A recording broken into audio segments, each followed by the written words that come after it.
Confidence is something we all need. Gotta have it now if you wanna succeed. Striving, surviving, that's no doubt. Sticking together, we gon' find a way out. So all you young people, give it all. So all you young people, give it all. So all you young people, give it all. So all you young people, give it all.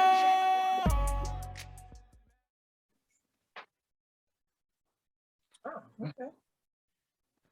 Good afternoon, the BAC community. This is our official kickoff for season 2.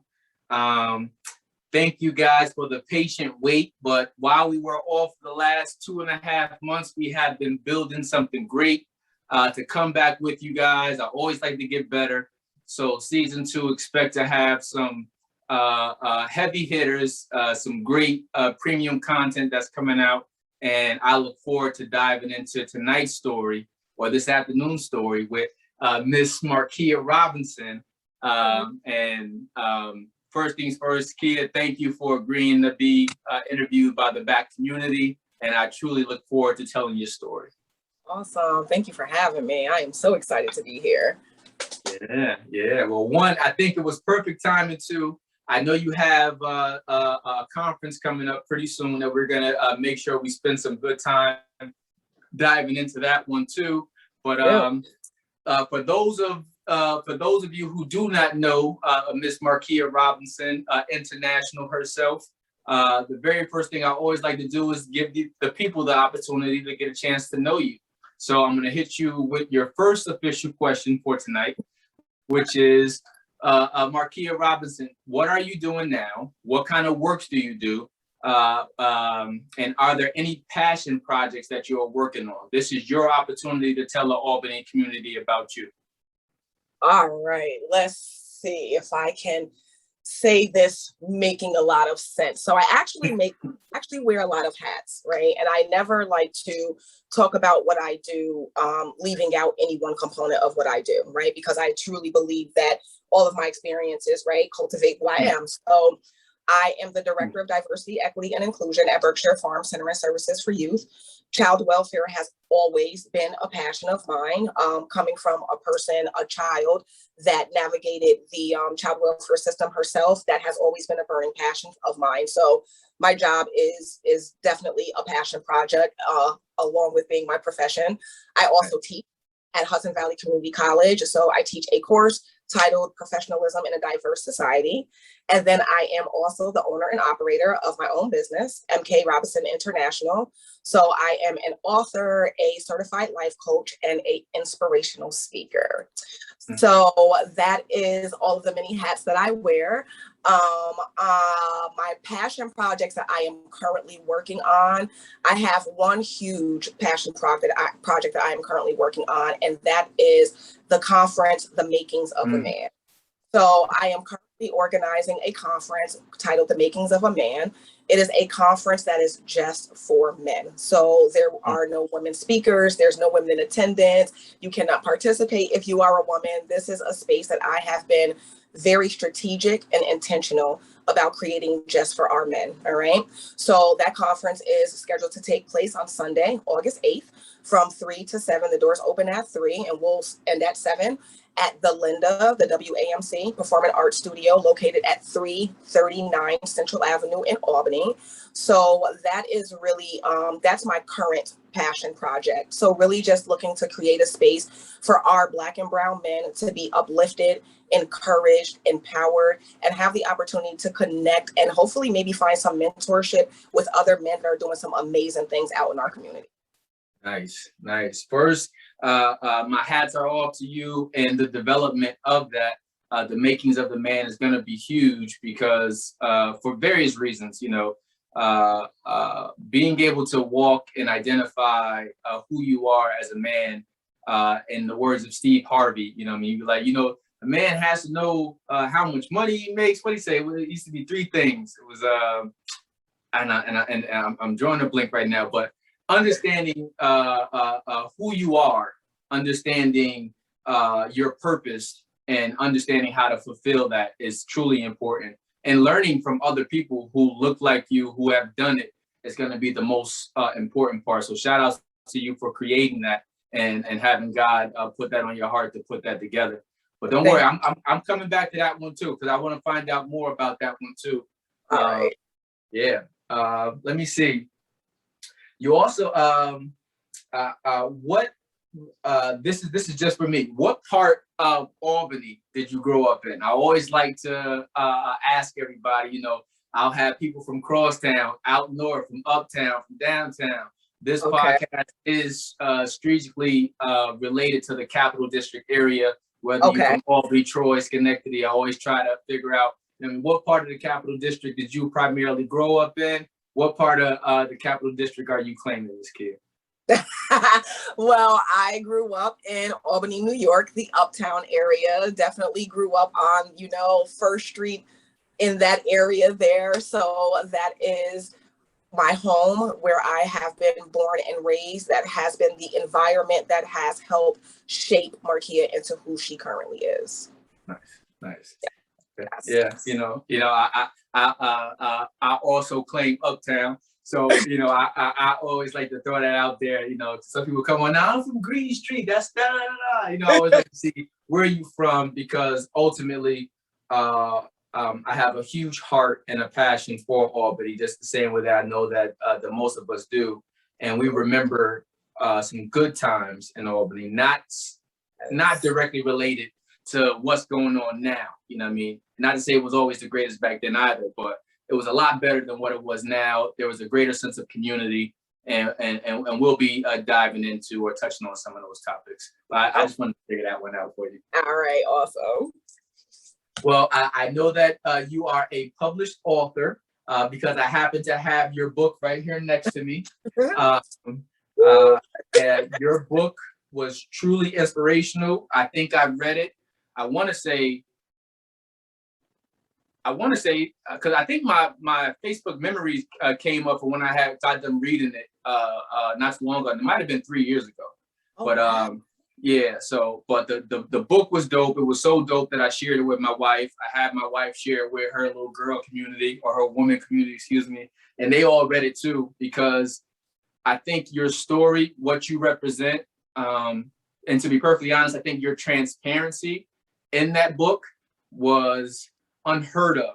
And I think it says a lot about your growth. It says a lot about you identifying the power of your story and realizing that it's not just about you. Your story has the power to change other people, both men and women, just to be able to see what it's capable to say. Like you said, from GED to PhD is dope. So shout outs to you on that avenue as well as becoming a professor, as well as starting your own international enterprise, and being a soon-to-be grandma. Did I hear that right? Yes. So excited. Yeah. So excited. Well, let me see. I'm going to actually double back to some of your career, though. Why or how did you choose your career? And is this what you always imagined yourself doing? No. So I like to give you just a little bit about my backstory for your listeners, viewers that may not know, anything about, my background. All right. So I wear many hats right now, and I have gotten to a point in my life professionally where I have been able to accomplish some really amazing things. Okay. However, that has not always been my reality. So I'm always very transparent. I think that gives my story the power that it has. And you'll understand why I'm saying that. So I'm 40 years old. And up until 10 years ago, which sometimes might sound like a long time, but when you look at it, it's really not, right? Particularly the way this time is flying by, really, nowadays it's consuming. So just 10 years ago, Tyrell, my education didn't extend beyond the 9th grade. Okay. So I had a lot of life experiences that changed the trajectory of my life. It was not until I turned 30 years old that I started to reflect on my life. What have I accomplished? What kind of footprints am I leaving here? What kind of role model am I going to be for my daughters, right? Just really trying to look at, Markeia, how are you living life? And are you happy with how you're living life? And I knew in my heart and in my soul, in my mind, every fiber of my being, that how I live in my life was not the way that God intended for me to be living my life. So I remember when it was my 30th birthday, actually. Now, mind you, somebody turning 30, this is a milestone, right? So a person will probably be like, oh, I'm turning 30, it's lit, we about to be turned up. I'm trying to think about all of these plans of what you're going to do. Instead, my mindset was a little bit different. I was like, no, I want to take this time to reflect. I really need to take inventory of my life. And in me doing that, I had what I like to call my quarter life crisis. I've coined the term, my quarter life crisis, my little breakdown, because I was like, oh my God, I don't like the way I've been living my life, right? Sometimes we'll ask ourselves questions, but we don't allow ourselves to be honest with ourselves when we're answering those questions. I had to be honest with myself. I had to be real with myself, and it hurt. Because when you really take a look in the mirror, it's like, honestly, yes, there are extenuating circumstances that might present challenges and barriers. But at the end of the day, life is all about choices. And when we look at our lives in its totality, usually our life is a combination of the choices that we have made. I understood that the choices that I had been making, it really wasn't benefiting me or anyone else. My children, no one in society, it just wasn't. I wasn't living, I was existing. So I broke down literally on my knees and I just prayed and cried to God, like, God, I need you right now. I know that this is not what you have planned for me. I don't know exactly what it looked like, but I know that this ain't it. And no lie, Tyra, like you would have thought somebody was beating, but I mean, it was just like hyperventilating, crying. And I heard clear as day, Markeia, what do you want? And I was, okay, Markeia, you are losing your mind. You are losing your mind. So instead of me second guessing it, I said, I didn't pause nothing. I said, I just want to go to school. Now, usually when people are thinking about like success and things to that nature, right, there's a monetary value to it. So it's like, I want to be rich and I want to make this and I want this and it's all of these materialistic things. I just wanted to go to school. I wanted to be educated. I felt like I was selling myself short. So I turned 30 in August. October, I went and took the GED exam. I didn't prep. I probably should have, but I did not. I just have full faith that, God told me that if I'm willing to do the work, he's going to open all the doors.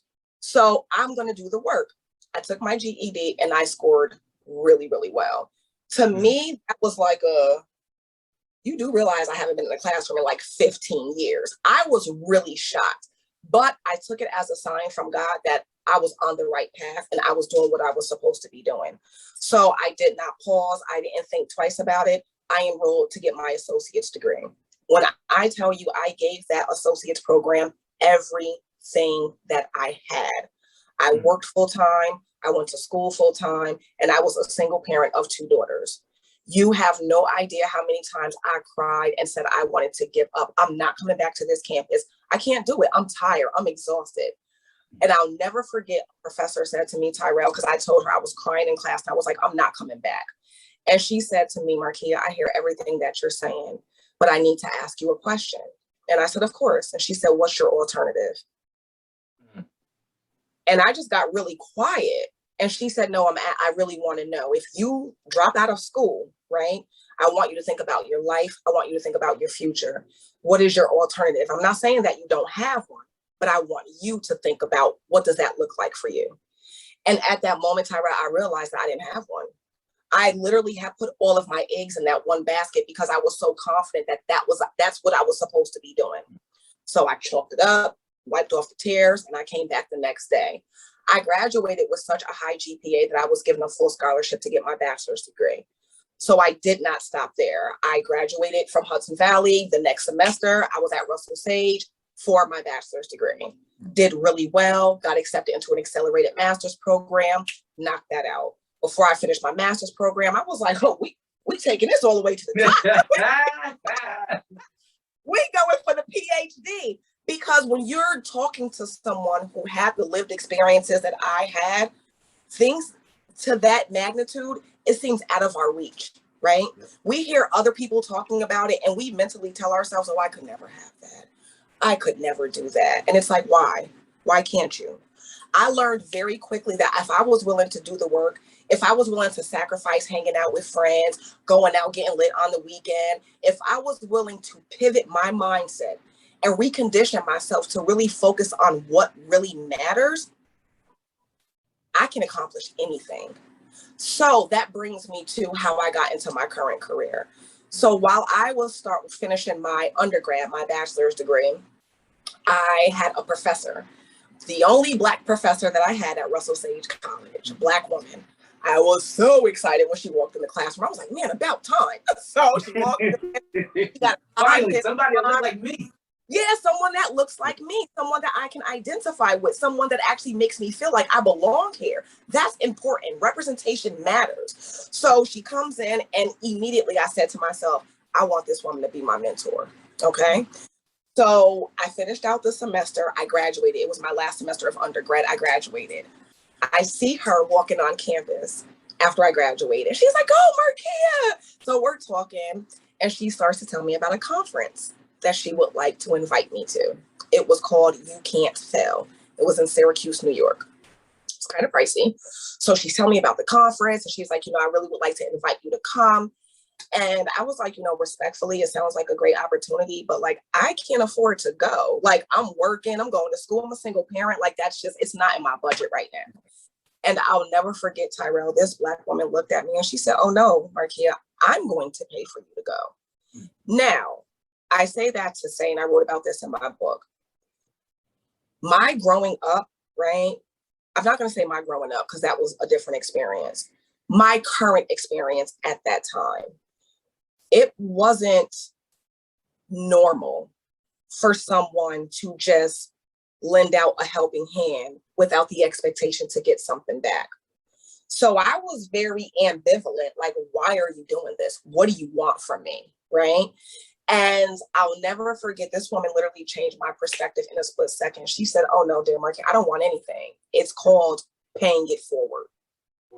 And that stuck with me. And I said, I want to be in a position one day when I can pay it forward. And I'll never forget that.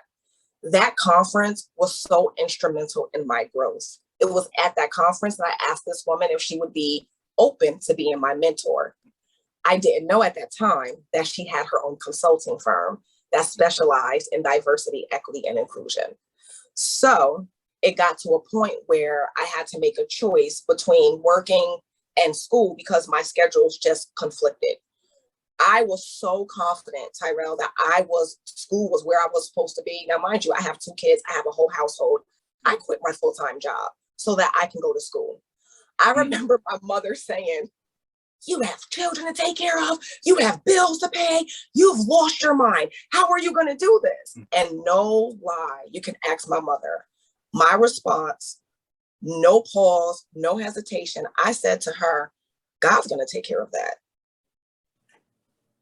God's going to take, that's not for me to worry about. God told me if I'm willing to do the work, he's going to open the doors. He's going to take care of that. My mother said, Tyrell, you done lost your mind. You done lost your mind. He said, you absolutely right. Yes, I did. Lost my mind for faith or with faith. Yep. You done lost your mind. So I quit my job.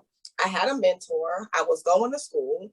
And after being her mentee for all of maybe 3 weeks, my mentor said, so Markeia, I've identified something in you that maybe you haven't identified in yourself yet. And you're more than just a mentee.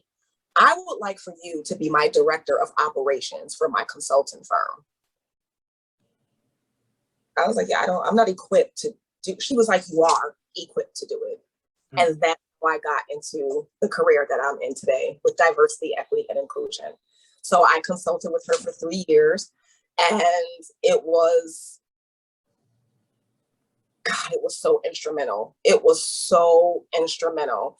And then I transitioned from consulting to now being the director of diversity, equity, and inclusion at Berkshire Farms and teaching on professionalism in a diverse society. So this was never like, okay, I got this planned out. And then I never saw myself consulting. I never saw myself being the director. I never saw myself doing equity work. I never saw myself being a professor. All of these, I never saw myself being a published author. All of these things I never seen for myself. And that's why it's like, when we have plans and we like want to sit down and map out what we want our lives to look like, I tell people all the time, like, you might as well scrap that. And it's not because it doesn't matter, but it's because the plans that God has for you is so far exceed what we have for ourselves. Far exceeds. I mean, it's literally something that you can't even fathom. So when you think you have your plans and you want to stick to your plans, you're actually selling yourself short. It's great to have a plan, but you got to be flexible in the details. You got to leave some room for God. You can't think that you got it all figured out, because it's not about you. And I think at that moment, I figured out, Tyrell, that my existence on this earth is not about me. Right. None of us are placed here just for us. We are placed here to be of service, to be guidance for other individuals. We are here to use what God has equipped us with, because we all have gifts, talents, and experiences that uniquely make us who we are. And we're given those for a reason. It's not for us. Have you ever navigated this life and you have found that there are people that are just mysteriously drawn to you and you can't figure out why? God. You have something for them. You have something that you are supposed to impart into these individuals. But sometimes as individuals, we get so caught up in ourselves, so self-centered, it's all about us, that we can't see beyond that. It's not about you. And when I started to realize that and navigate my life in that manner, it gave me a sense of purpose, a sense of alignment, a sense of fulfillment. That's true success.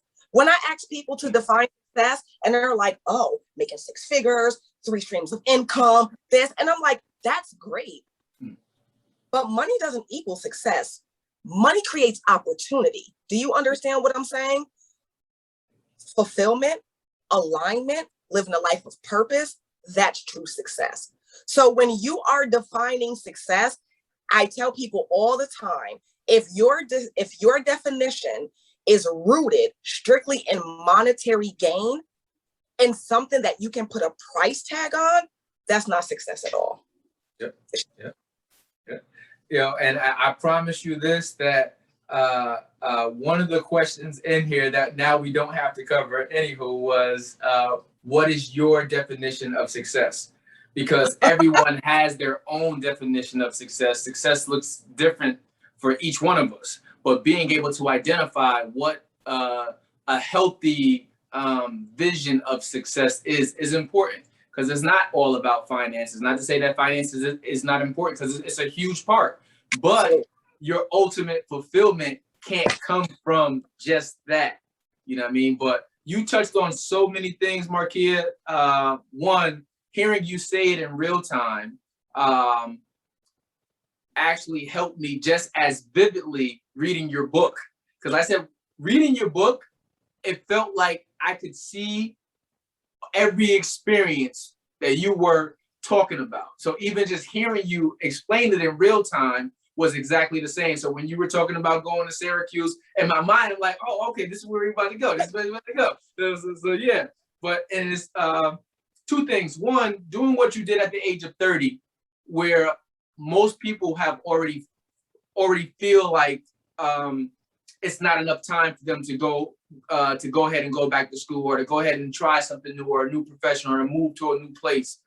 Doing what you did at the age of 30 is motivational, because, like I said, a lot of times people think that that window of opportunity has expired, but it never does. As long as you're living, as long as you're breathing, as long as God gives you air, you're on this side of the green grass, you have an opportunity to do something, to build, to create. And you are a living, breathing testimony of that.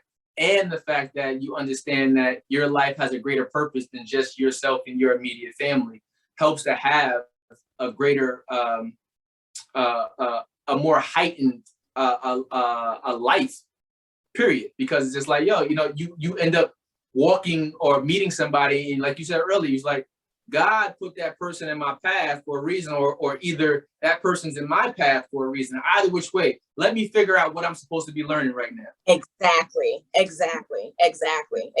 It's really important. I remember I watched a video and it talked about how, you know, we live in such a fast-paced society. I call it the popcorn society, right? We have this expectation that you're going to put everything in the microwave and it's going to be done in 30 seconds or less. We treat our interactions the same way. Like it's a drive-through interaction, right? Like I want to drive through, I want to get my burger and my shake, and I want to keep it moving. I don't care about what it took for you to make that shake. I don't care about what's in this burger.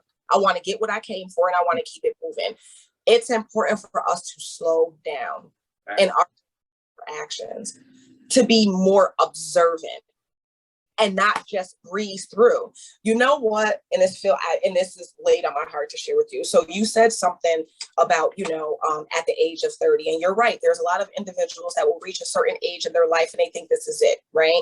Like you said, that window of opportunity has passed. What I have in front of me right now, that's the end all be all, and I'm just going to be okay with it, right? This complacency. Or maybe getting aggravated because they feel like they're not where they should be at that point or in that season in their life.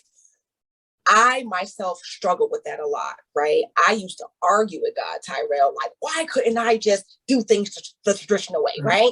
Go to school, graduate, get married, have your right, like the whole little way. And that's why the title of my book is The Non-Traditional Route. And, you know, God was like, Markeia, you wasn't meant to travel that path, right? Like everyone is not meant to travel that path. And I remember I was praying one morning and I journal and literally just placed on my heart like you wouldn't believe. And I'm hoping that I can articulate this correctly. So I realized that I used to be a person that got very frustrated when I was in traffic. And this is an analogy that I'm going to give you. Right? So I would be in traffic and there would be something happening. And I'm like, I got someplace to go, right? I got an appointment. I have someplace to be. And so I'm frustrated and I'm aggravated and I'm like, I'm going to take a detour. And I realized, Tyrell, every time I took what I considered a detour, trying to get to where I desired to be by the time that I thought I should have been there, that detour always got me there after that time. The detour was never successful, right? Yeah. And so God was like, there are no detours, right? You need to understand that when you're traveling your path to your respective destination, wherever it is that you are supposed to be, I'm going to get you there on time. It might not be on your timing, but I'm always going to get you there on time. The next time you are driving in your car and there's an accident on the road, be thankful because that accident could have been fatal. If there's construction happening in place, look at it differently and think to yourself, there's going to be something new and improved in that place when they get done, right? Think about when you're in traffic and you're at a standstill. Instead of becoming aggravated, take the time to sit and observe what's happening around you. Most likely, you'll notice something that you've never noticed before because you weren't paying attention. Allow your journey to be what it is supposed to be. Look at the detours different. Look at the road, the construction differently. When you're at a standstill, take that opportunity to take in everything that you've done, all of your small wins, large wins, take that opportunity to take it all in. If there's an accident, be thankful because it could have been fatal and it could have been you. Do not rush on your journey. You will get there when you are supposed to get there. I know that sometimes that time might be after when we desire. We want to be there a week ago, but when I tell you, you're always going to arrive on time if you stay on track. Stay on track. Do not take detours. Do not think that you got it all figured out. Don't think that you know a better way. God hasn't figured out. You stay on your path. You do the work. You consistently put one foot in front of the other. You pause when you're supposed to. You learn how to take everything in. And you'll notice, honest to God, when you get to that destination, your outlook is something completely different. It's something completely different. Definitely. Being able to, and because a lot of this, you got to process in real time, right? So you got to process it in real time, making the right decision, making, you come to that fork in the road, do I go left or right? You got to do all of this in real time. But I think you would agree with this too. You know what I mean? Realizing that it's not just on me to make the decision, that I have a person that's above me that actually wants to desire something better for me, allowed me to take a lot of the self-imposed pressure off of myself and realize that, you know what, yo, if Tyrell, you got kicked out of school or this happened, that happened for a reason. You know what I mean? Do some introspection, figure out what you're supposed to learn in the situation and get better. And it doesn't matter at what age, at how much money you got. The most important part is, how do you assess the situation in real time? Give yourself enough time to grow, heal, and get better. You know what I mean? It's like everyone wants the end result. Like you said, you want the end result. You want what looks good.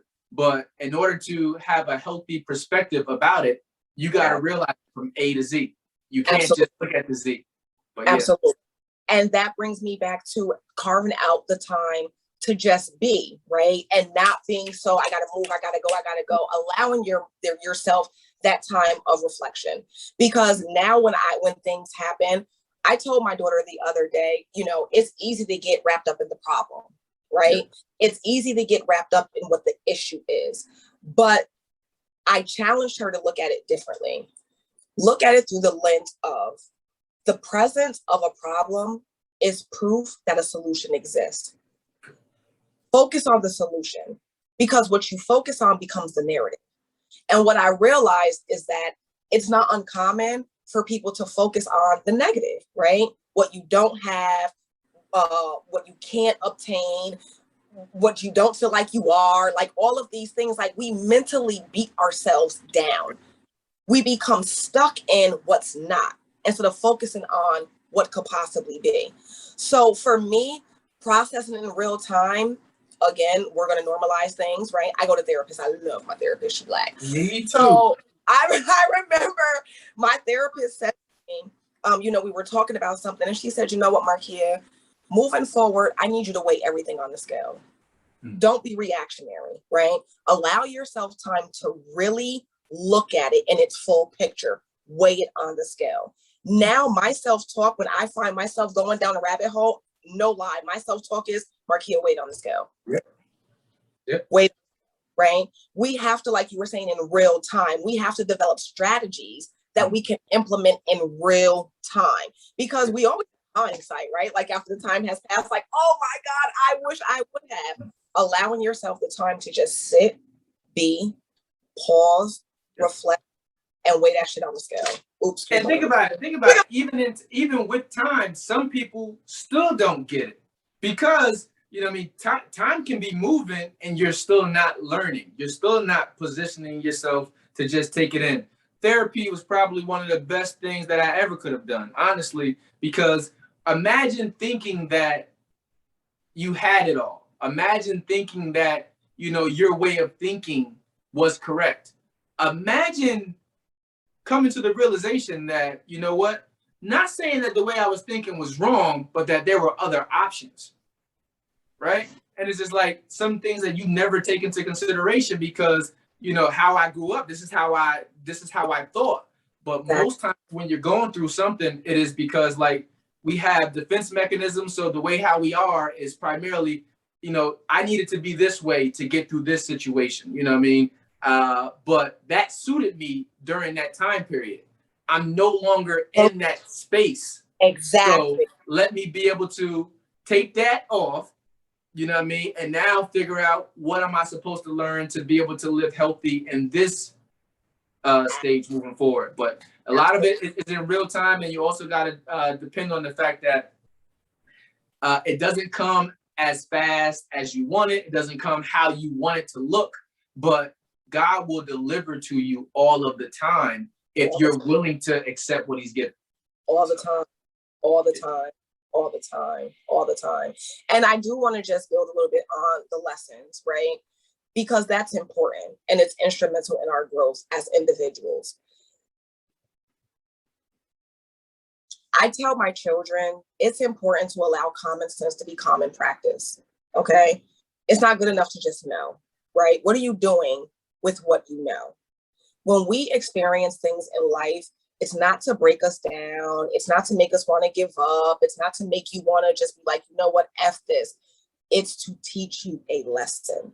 It is to equip you with the things that you need in your toolbox to be successful moving forward. I realize that now.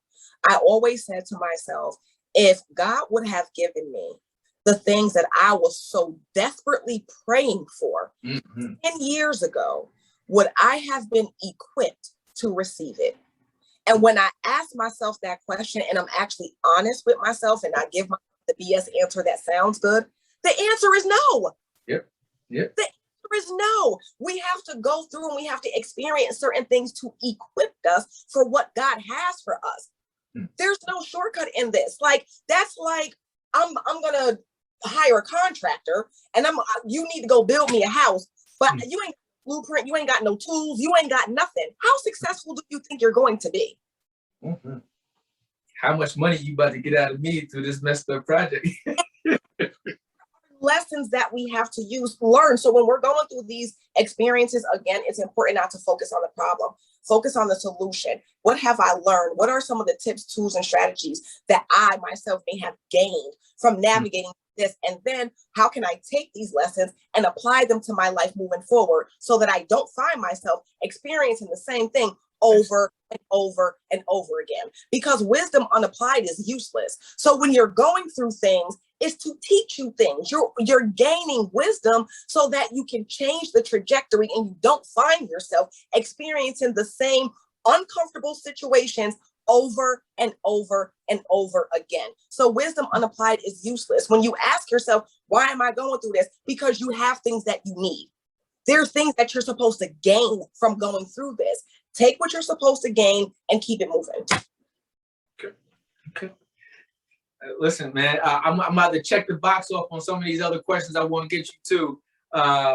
But it is refreshing speaking to you. And part of that's probably going to be your skill as a life coach. But yeah, I'm gonna check some of these boxes over here too, because I got some good questions for you. Some of them I get to skip now, either which way. But okay.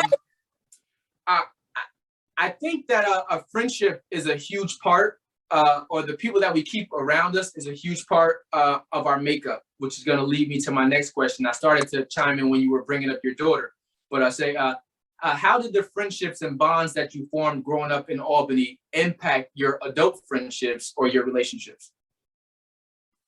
All right. So transparency, right? I am not a person that goes out and makes friends all willy-nilly. That's not my cup of tea. So I have the same group of friends that I had from like elementary and middle school up until adulthood. I love, my brother. Yeah. I love them dearly. I love my friends dearly. Now, mind you, I do have a new cohort of friends, people that I have gained along the way of my self-development and my growth and my profession and things of that nature. But people I grew up with, like, these are my friends, right? Like, these are my, let's take the wig off, the eyelashes off, and we're going to just sit here and smoke, right? These are my friends. Unfortunately, when I made the decision to change my life, I wanted to do better. I wanted to be better. And therefore, my actions and behavior had to be different.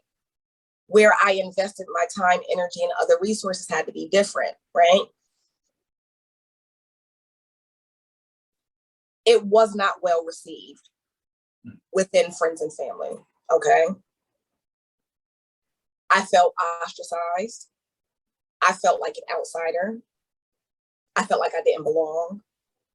And for a large portion of my journey, I really felt like I was on the island by myself. And I despised it.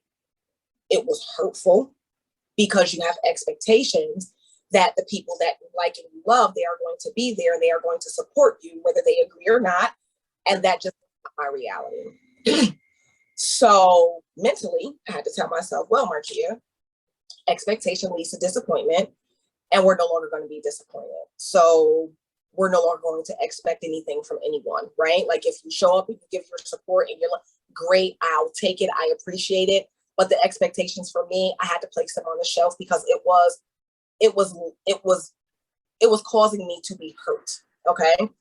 So what I realized is that if you are in a setting where you have the courage, you gather the courage to step outside of that setting and do something different,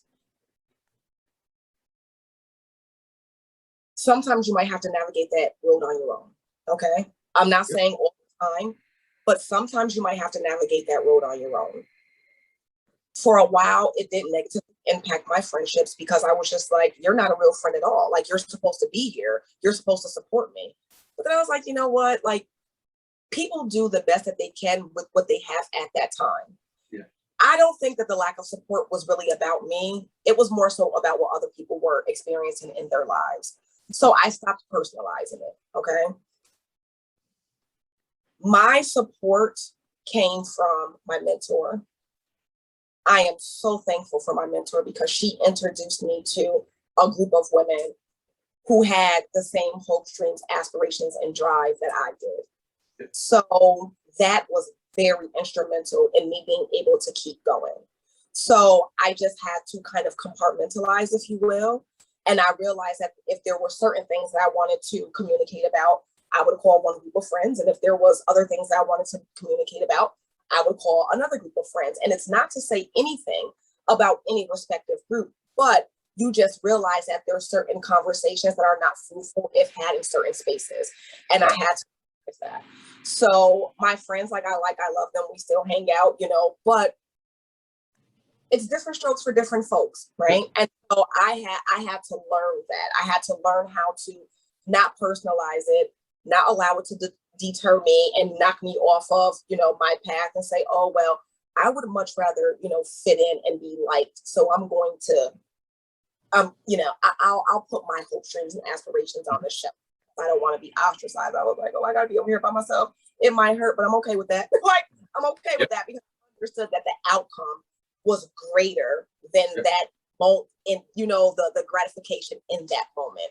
And that's actually one of the characteristics of successful people, the ability to put off that gratification, not to need that instant gratification, to be able to look at things in the long term, in the bigger picture, in its totality, and not in isolated events. So that, it was a struggle. It was a struggle, but there's many journeys in this life that you're going to have to navigate on your own. And I think the sooner that we accept that, the better off that we are. And that's the space for God to talk to you. Honestly, that goes back to that same thing you said earlier, that quiet time. I need to slow down. And part of it is, like you said, it took me years. I'm at a way better place with it now. But to say what you just said, everything isn't personal, right? Everything was personal to me. You looked at me the wrong way. You stepped on my sneaker. You said something about somebody that I love. It was all personal, right? And then just realizing that it wasn't all personal. And then sometimes it's about being able to change your perspective, being able to make room for other people's perspective that takes nothing away from yours. Absolutely. Yeah. But let me see. All right. What do you think keeps, this is also something you alluded to earlier, what do you think keeps the community in the Capital District from coming together and finding solutions to bring about real change? I think that there's different layers of complexity. But if I had to be honest with you, I think that ego plays a large part. Okay. I think ego plays a part, and I think the inability to look at things outside of one's own worldview. There's a lot of individuals that still look at things through an individualistic perspective.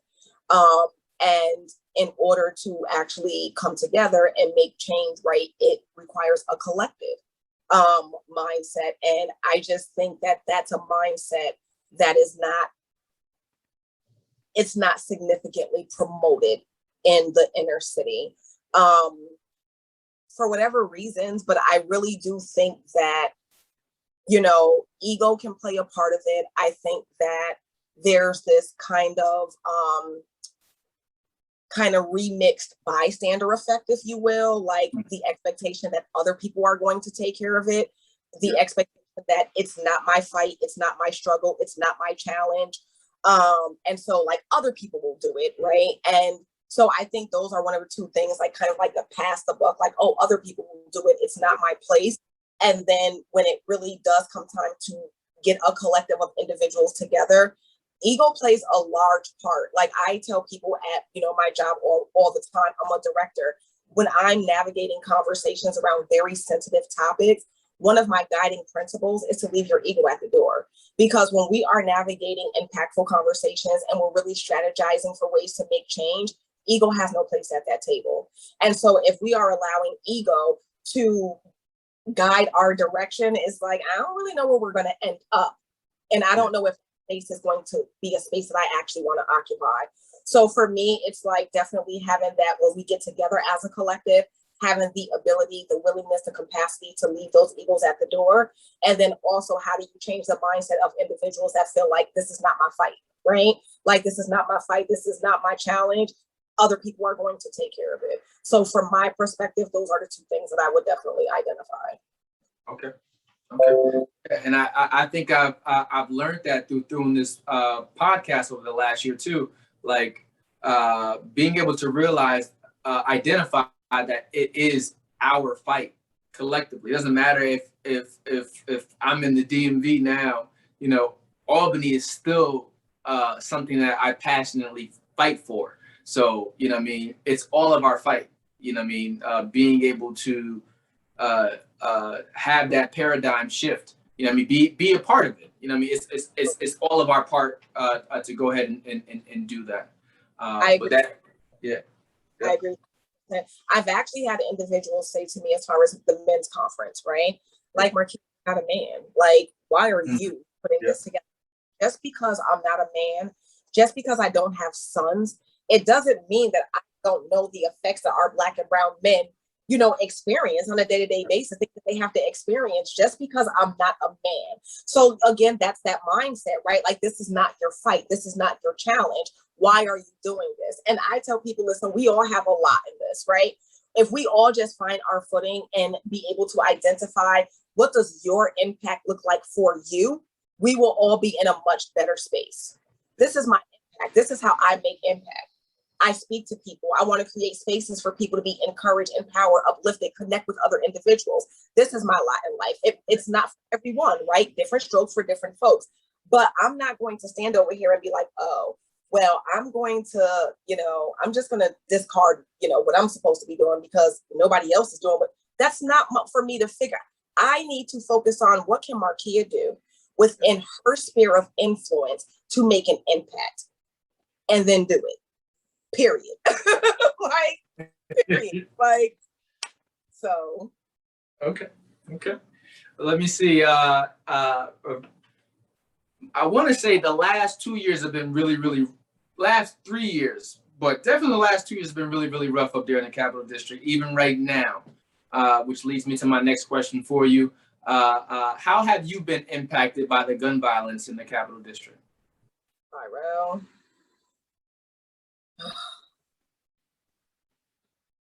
I mean, it's in my backyard. Yeah. You know what I mean? Like, and I mean that, I've since moved now, but last summer I lived on Livingston Avenue in Albany, okay? The amount of violence, I literally told the people at my job, it felt like I was in the middle of a war. Every single day, someone was losing their life, and they got younger and younger and younger. I have two daughters, okay, ages 24 and 18. My 18-year-old has lost more friends than I ever will. 18. Last year, there was a man shot directly across the street from my house. I have a Ring doorbell. So I wake up to the police asking for my footage from my Ring doorbell. I'm like, what's going on? They're like, oh, a gentleman was shot across the street. And I was like, okay, this is craziness. And to me, it's heartbreaking because, and I am not a person that allows myself to have this mentality, but I really found myself feeling hopeless. Yeah. I really found myself feeling hopeless because you get to a point where you feel like, what can I do? Like, what can I do? Like, these young, they are literally killing each other. They're literally killing each other. And you know what, Tyrell? It's mindset, it's access, it's opportunity, it's influence, right? Lends to my men's conference. 2 years ago, I gave a talk at Hudson Correctional Facility to the young men that are incarcerated there, were incarcerated there at that time. So, gave a little inspirational talk and, at the end, of course, questions. I will never forget this young man, 17 years old, sitting in the front row, and he looked like he was like a little hesitant to raise his hand. So I'm like, you young man right there, I was like, you raise your hand confidently, you sit up and you speak, right? You speak with confidence. So he's like, ma'am, he was like, I read your book. He was like, and I appreciate your story. This was funny though. He was like, I have two. He said, I have 2 questions for you. I said, okay. He said, question number 1, where's Larry? Because I do something to him.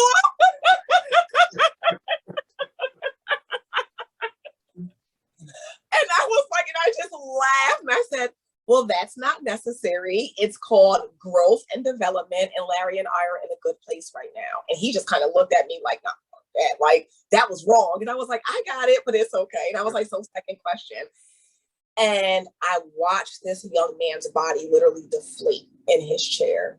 And he said, I have goosebumps, oh my God. He said, I hear everything that you're saying. He said, but if I wake up every day and all I see is the same thing every single day, it's violence, it's drugs, it's, the same thing every day. He said, my friends are doing the same thing. My family is doing the same thing. Everything that I know is just this. How am I supposed to wake up tomorrow and decide to do something different? And that shit hurt my heart, literally. I was just like, I said, I know that this is probably going to sound a little detached. I said, but the only advice that I can give to you is dedication and intentionality. It is not going to be easy, but you have to be dedicated. You have to be committed to understanding that you deserve more in life, and you have to live every day of your life with intentionality. Live life like you mean it. But that broke me, Tyrell, because I said, how many of our young men feel that way? I wake up every day. This is all I see. I step outside. It's my homies. We all doing the same thing. There's no difference. So I'm supposed to just wake up one day and be like, you know what? I'm going to change my life. I'm going to do something different. I'm expected to have the direction. I'm expected to have the blueprint. I'm expected to know exactly what to do when I don't have the access to opportunity, when I don't have the influence. Is that really a realistic expectation? The answer is no. No. Add on to the fact that what we're seeing, or what that young man was experiencing too, is like, imagine dealing with trauma and not being able to know that I'm dealing with trauma. Like, this is not normal. The amount of deaths, shooting and killing, stabbings that we're seeing, it's not normal. The amount of people dying regularly, getting shot in the head, it's not normal. Nope. But you're growing up in an environment now where, people will go ahead and record it like it's normal. It's not normal. Yeah. It's normalized. Yeah. My daughter, 2 years ago when she lost her friend, when I tell you, I had to get her in a counselor, like it was bad. Yeah. Fast forward 2 years, my fucking daughter is desensitized, Tyrell. Somebody gets shot now, it's like nothing to her. That's not a space where we want our children to come to, where they normalize their friends losing their lives. That's crazy to me. And so I look at it from a perspective of, I understand that my lot in life is to make an impact, but I'm also looking at it through the lens of, I have children. I'm a parent. My 18-year-old, like, it's just, I'm at a point where I don't even know what to say to her. Yeah. And that's an honest response though. It's like, because everyone always feels like you have to have the right answer. It's like there's somebody out here that has the ultimate solution, and really it's just it's a lot of compounded issues. It's a lot of compounded hurt. It's a lot of compounded, you know what I mean, or conflicted people, period. And it's just like, but there's more to life than just ending up on a t-shirt. And I remember telling somebody this in season 1, Dr. L, Lashawna Lipscomb. And I was just telling her, I said, I remember at the moment where I told myself I didn't just want to end up on a t-shirt, you know what I mean? Because 2000 was bad too. It's like, that was my senior year in high school. Twin died, my cousin Smurf died, and it was all related and all of this stuff. And I'm just like, you know what I mean? My little man Bonnie died. And I just kept telling myself, I said, damn, you know what? I don't want to end up on a t-shirt. I don't want this just to be the end of my story. Yes. But part of that, through those situations and learning from my brother who was still locked up at the time, was just like, you know, I don't want this to be my story. I don't want it to be the end of my story. So it's just like, part of that is making conscious, intentional decisions to expose yourself to better people, better situations, and just give yourself time. Yes, yes, absolutely, absolutely. Yeah. Let me see.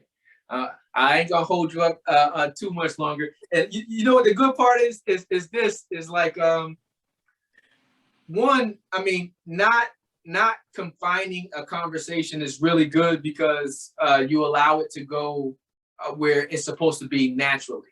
And I love everything that you said, so I'm not even going to try to hit all of these boxes over here that I have, because what you said, how you said it, how authentic you gave it, I think is the best interview it ever could have been. You know, don't worry. I'm gonna hit you with 2 more so before you go though. But I just wanted to go ahead and throw that out there, just because you are motivational, and to be able to still be passionate about helping and changing and being part of the solution. You know what I mean? It's really important, because we do live in a place where it's easy to be desensitized. And it's just like you said earlier, somebody else will do it. So thank you for keeping the baton or picking it up and saying that, you know what, you know, I'm not going to pass the buck. I'm going to do my part. And it's a word called synergy. You know what I mean? I love the word. The sum of the whole is greater than any of the individual parts. As long as we all do our small part, you know what I mean? The whole will be great. Absolutely. Absolutely. Yep. But I'm going to hit you with two of my bonus questions for you, then I'm going to let you go. Let me see. 1, what is your favorite place to visit in Albany and why? Oh, my favorite place to visit in Albany.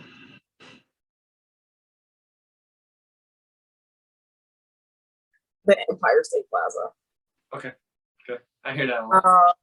I take walks or bike rides frequently at night at the Empire State Plaza, and it's just very peaceful. It's absolutely beautiful. It gives time to think, and that is honestly one of the places in Albany that allows me to see Albany from a different perspective. I see the beauty in Albany when I'm at the plaza. Nice. Okay. All right. And this is my last question for you, and I'm going to end it here. Thinking of your younger self, Markeia, what is something that you wish someone would have told the younger version of Markeia Robinson? You are magical, and your possibilities are endless. Period. You are magical. Your possibilities. Said period. Period. Yeah. Period. It doesn't have to be anything long and drawn out, but for people to know that, you know, there's something special about you. I think that that's really, really important. I tell my kids that all the time. Sometimes we'll be in very, very dark places. Struggle does not discriminate, okay? It will hit each one of us at its own respective times, and it looks different for each one of us. But there's something special about you. And I need you to never, ever, ever forget that. And there's something inside of you that this world needs. Nice. Don't ever forget that. Nice. And one, I wish someone would have told the younger version of you that, but I'm glad that this version of you knows that.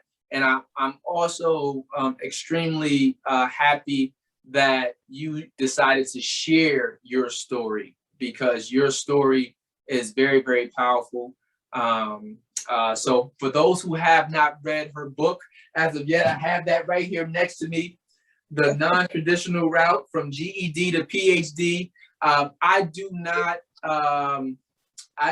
promote anything that I don't actually believe in. Like I said, your story is dope. It's powerful. Whether you're a male or a female, you can learn very motivational, real life strategy from out of this book. And so thank you for that. But is there anything you want to leave us with, especially any last things you want to say about the upcoming conference? Anything that you want the back community to know about Miss Markeia Robinson before she leaves us? Well, I think that I have shared a lot about Markeia Robinson. So it is my hope that your community has a firm understanding of who I am at this point in time. But I do want to leave you with, for those of you gentlemen that will be watching this or listening to this, I encourage you, if you are in the Capital District area, if you are available on Sunday, August 8th, 2021 at 3 p.m., I encourage you to please take advantage of this conference, this space that was created just for you, okay? It is not a space for men to be beat down. It is a space for men to be built up, for men to be encouraged, for you to have your questions answered, to have your voices heard in a non-judgmental manner, and to connect with other amazing men. There is no one in the capital region that are creating these spaces, okay? This is a first. Take advantage of it. It's going to be life-changing, I promise you. So the Makings of a Man conference, a conference just for men. There will be great food. The menu is amazing. Music by DJ Biz. I have $500 in giveaways. My lineup of men is out of this world. I mean, from my keynote to my panel of speakers, it's just truly going to be an amazing event. And I really want to encourage all you men out there, gentlemen, please, if you have not already, get your tickets. They're available on Eventbrite. I also have tickets in person. I'll be out here, holla at me. Whatever is your preferred mode of obtaining a ticket, please do so, because I really just want this to reach all of our Black and brown men. So the Makings of a Man, August 8th. All right, so there you have it, the back community from Markeia Robinson herself. Thank you guys for staying involved. Thank you for staying engaged. Thank you for growing our community. Markeia, I can't thank you enough. Thank you for kicking off season 2 with a bang. And I look forward to getting your story out to the people. I'll play catch up with you later. All right, have a great evening. Bye-bye. Bye-bye. Keep climbing up the ladder. A Black Lives Matter. They matter. Matter. So all you young people, give me all. So all you young people, give me all.